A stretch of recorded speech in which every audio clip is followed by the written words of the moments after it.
Ilang taon ka na? 13. Mga kanaynays, mga kalinga partners, ipakita ko lang po sa inyo ang loob ng bahay ni Nanay Baby.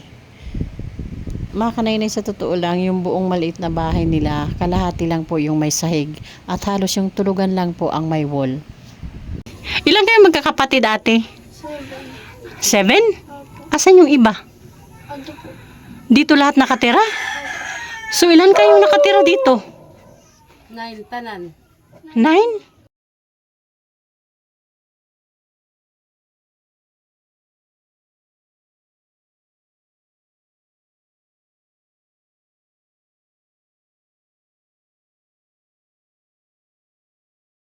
Magandang morning po sa ating lahat. Subscribe po natin Ednat Mundor, Kalinga Partners sa aking Northern Samar. Ayan, salamat po mga kalingap. Thank you po, Kuya Val. Salamat.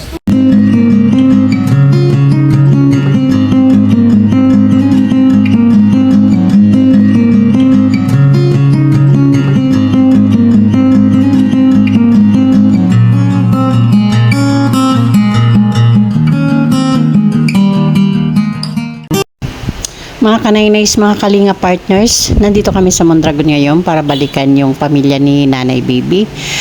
Sila po yung inirecommend sa atin ni Nanay Marlene dahil sa tingin niya, kailangan daw talaga ng tulong ng pamilyang ito. Good afternoon, Nanay Baby. Ganda naman ang phone mo. Sa anak ko to. Nanay Baby, pwede ka bang maistorbo? Sandali. Nandito kami kahapon, kaya lang wala ka. Punta akong bukid. Oo. Anong ginawa mo sa bukid? Nag-uulim ng bagol. Okay. Pwede tayong pumasok sa bahay mo? Oo, gan. Okay. Pasok tayo mga kanaynays. Wala man katuhaya kay waka. Okay lang yan, Nay. Ibig sabihin ni Nanay Bibi, walang kaayusan yung bahay kasi sira daw. Gulpi pasura. Oo. Din makit pwede limingkod. Dida na lang, Nay. Dito, sir, didi. Ito yung bahay ni Nanay Bibi. Ano apelyido mo, Nay Bibi? Laura po. Laura. Bibi Laura? Opo. Josephine. Josephine. Laura. Madulid Laura. Si Nanay Josephine Madulid Laura. Okay. Diyan ka na po, Day. Dito ka na lang. Usap tayo sandali. Madulid Laura. Ilang taon na si Nanay? 44. Ha? 44. Ilan anak mo, Nay? Pito. Ikapito niya rin. Ito yung bunso. Okay. Anong source of income ni Nanay Bibi? Ha? Anong pinagkakakitaan mo? Wala. Tumutulong mi sa mister. Anong pinagkakitaan ni Mister? Dahil naglukad. Nagkukupra. Ano pa ibang niya pinagkakakitaan? Wala. Yun lang. Lukad lang sa kaabaka. Nag-aaral itong mga anak mo? Opo. Lahat? Ito na lang ay hindi. Apat sila rin mag-aaral ngayon. Pero sa dalawa kong panganay. Waiting na kasi. Graduating sa college? 11, 12. Sa senior high. Yun yung panganay. So, Alin, alin, alin. mag-graduate. Yung panganay ko, ito sa Maynila, nagtatrabaho. May asawa na. Wala pa po. Wala po. Wala Okay, naman Nanay. eh. Nanay Bibi, magpakilala muna ako, ha? Ako si Kanay Edna, kung tawagin sa team. Member po ako ng The Great Timoray noon. Ang head po namin, si Joey the Great, ay galing po sa Kalingap. Siya po yung Kalingap. Nang mapunta siya sa summer, ano po siya ng team na Waray noon, kami po yun.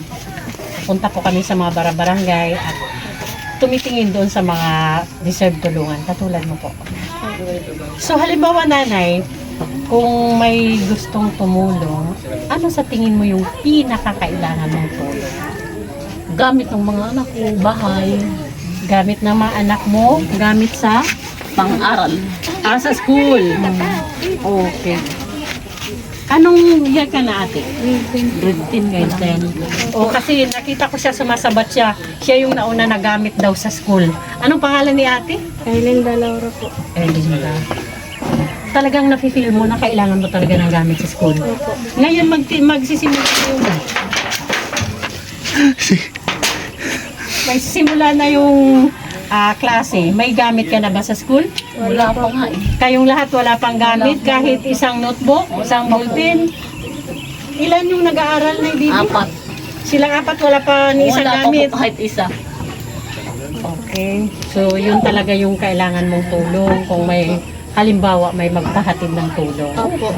Saka yung bahay, sabi mo. Sa inyo ba yung lupa dito? Opo, amin sa amin po. Kalahati na nga lang. Anto pag wala, binili na. Yung problema mo lang talaga yung bahay. Yung lupa pala sa inyo. Wala kasing panahon, mister ko mag-ayos ng bahay namin. Bakit? Sobrang busy si Mr. Nag-busy sa trabaho. Ilan ang kanito mag-aaral. 4 na lang. Sabi ko nga sana matulungan kang anak mo. Pumapasok pa lang sa trabaho. Wala rin. Pero naka-enroll na silang lahat. Oo. Yung Hindi wala pa sa po, elementary pa lang dalawa. po, dalawa. Nakatalunit para Pero yung problema nyo talaga is wala pang kahit ni isang gamit. Wala pa. wala pa. Wala nga, naglulukod na mistake ko pa lang. Wala talaga kami. Okay, sige. Ganito na lang, Nay. Pag may magpahatid ng pagmamahal, lalo na yung wish nyo ngayon, bago mag-start yung klase, babalikan ko agad kayo. Ha? Pero sa ngayon, ito po muna yung ibigay ko sa inyo. Salamat po. Galing po yan kay Ma'am Erica Alpon. And thank you Kuya Val Santos Matubang. Ano po masasabi natin kay Ma'am Erica? Salamat po. At saka kay Kuya Val Santos Matubang. Ako masasabi ko lang po thank you po sa lahat. Nanay, sa araw-araw na pinagdadaanan mo, sabi mo sobrang hirap. Sa araw-araw, ano yung naiisip mo? Trabaho, nag-aalaga na ng anak ko. Hindi, anong naisip mo pag dumadating talaga yung oras na sa tingin mo, ang hirap-hirap talaga? Totoo po yung mahirap talaga. Mahirap lalo ko ng pera. Sabi nga ng mister ko, pag wala kang pera, wala ka rin buhay. Pero buhay pa din, di ba? Patuloy lang yung laban. Habang may... Magaling ka kumanta, Tibi. Ha? Magaling ka, may alam kang kanta? Mga anak ko yan, maroon. Gusto mo magbigay ng sample na kanta? Anak, marang ka. Ayan, nahulog. Ikalalabas pa lang kami sa ospital. Sino na hospital? Takluban. Bakit? Ano na Ito na naglasang malaking kahoy na tawagin pili. Ang mukha ay ano Na ano yung ulo niya. Umakyat siya? Oo, nakapitaw. At saka malambot pa ito nahulog. Kalalabas pa lang namin. Malambot kasi ulo ito. May pera ka kami pero naubos din na pamatahin. Mahal ka sa pamatay patakluban. 600. Sana naman kumuha ng Nalaling sa ito. Sabi ng doktor, kung ano ba mangyari dito, balik kami. Uy, dito kami to. Inoobserbahan pa din siya hanggang ngayon. Oo, kasi ang kanyang bungo may damage. Nagtagal na kami ng buwan. Ano pang na-damage na? May biyak. Yung bungo yung sa ulo. Nahulog daw sa pili. May biyak ang kanyang bungo. Kasi pili na malaki, hinugpaan, tuod din ang pili. Ilang taon na si Mister na Bibi? Ha? Ilang taon na si Mister? 59. 59, ikaw 44. Sabi nga ng mga anak ko, mama, kalahati mo lang ko papa. Ako may gamit ako yung plano, hindi na ayaw ko ng mga anak. Kasi di ba sa hirap ng buhay. Maganda talaga yung madaming anak. Kasi kayamanan niya ng mga tulad sa ating may hirap. Yun yung magiging kayamanan natin. Pero, ang problema doon, kung hindi natin kayang maibigay yung edukasyon na gusto nila, hindi yung mamamana nila, yung kahirapan din natin, di ba? So, napaka-komplikado, pero nasa sa inyo pa rin yung desisyon, di ba, bilang mag-asawa. Pero yung nanay talaga yung nag-aano dyan eh. At papa niya nga, nag-iniso. Ay. Pero yung makatampo. Oo, talaga. Ika nakulit ko yung tante, nakahumang pang pag-eskwela, makagadwila kang puno, makatrabaho, iyo mang taon, hindi man amo. Kami ti araw ko lang tamot, ikatong pala. Pero saludo ako na sa inyo kasi kahit ganito ka yung sitwasyon nyo, talagang nag-aaral silang lahat. Ano? Ang di nag-aaral yung maliit yung bonus. Bakit ilang taon na ba yun? Mag-apat pa lang. O sige, nanay, yun na lang, ha? Salamat na lang po. Pag may nagpahatid ng pagmamahal at mag-grant yung wish nyo na gamit sa school bago magpasukan, andito agad ako sa pamamahay mo. Okay, Nay? Okay, sige. Yun na lang. Pag mangyari po, tatanong ko malaking utang na loob ko po sa inyo. Dahil pambili ulam mo. Ayan. Ito taktakuwa. Bili mo ulam ha. Salamat po talaga. 2 kilong baboy yan. O, sige, nanay. Bye-bye. Salamat po. Sige po, salamat po.